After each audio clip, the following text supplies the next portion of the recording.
The ballroom of the Grand Meridian Hotel shimmered beneath crystal chandeliers, gold light reflecting off polished marble floors and towering glass windows.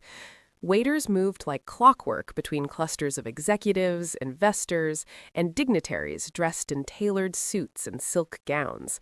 At the center of it all stood Richard Whitmore, CEO of Whitmore Technologies, a man whose name carried weight in boardrooms across the country. Tonight was meant to celebrate success, record profits, a global expansion, a bold new partnership. But in the far corner of the room, near a towering indoor palm, sat someone who felt completely invisible. 8-year-old Emily Whitmore watched the room with wide brown eyes. She wore a soft blue dress and small silver shoes that sparkled every time she shifted her feet. Her dark curls were pinned neatly to one side. She looked beautiful, like a princess at a royal banquet.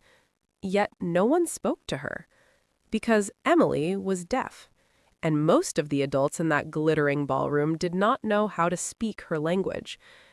People smiled politely at her when they passed. Some patted her shoulder awkwardly. A few waved, but their conversations floated about her like distant clouds.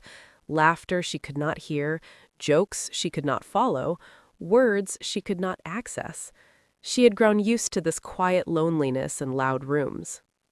Across the ballroom, Daniel Harper adjusted the cuff of his borrowed suit jacket. It was slightly too large, but he wore it carefully, as if afraid to wrinkle it. Daniel was not an executive, he wasn't an investor, he wasn't even a manager. He was a maintenance supervisor contracted to service Whitmore Technologies' facilities. But tonight, for the first time, contractors had been invited to the annual celebration. Daniel almost hadn't come.